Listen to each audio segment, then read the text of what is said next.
Now, the way we interact with technology has changed dramatically in the last decade. Nearly 8 out of 10 people now own a smartphone. And according to a new report by the communications regulator Ofcom, we're now becoming increasingly dependent on them.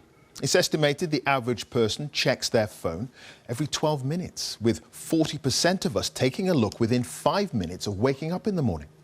But for the first time ever, the number of calls made on mobiles has fallen. Instead, we're turning to messaging services like WhatsApp and Facebook Messenger to keep in touch. Well, Rory Jones has been to meet one family to see how technology has changed their lives. Dad, what are you doing? Making some crazy music for Instagram. Meet the Louis family and a home full of smartphones and tablets which have transformed the way they live. I'm Andre and I've got a smartphone. I'm Kirsten and I've got a smartphone. I'm Jake and I have a smartphone. I'm Alice and I am 9 too small. Dad, how do you use your smartphone? I use my smartphone to check email and text messages. And how has it changed your life?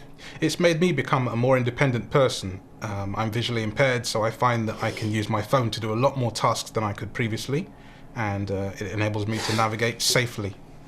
Mum, how do you use your smartphone?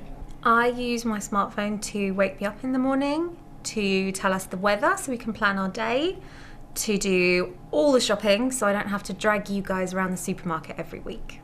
Andre makes a living from composing music. The technology for visually impaired people on smartphones has given him a whole new way of working.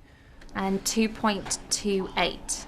But Ofcom says we've all become dependent on our phones over the last decade.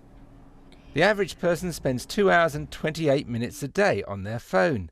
71% of users say they never turn it off, while 78% say they couldn't live without it. This report shows that generally we're pretty happy with the changes smartphones have brought, particularly the ability to connect with friends and family. But we are concerned about just how much we use them, and there are questions of good manners.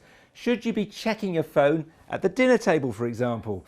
Well, nearly everybody over a certain age thinks that's right out, but the under 35s, well, around half of them are okay with that.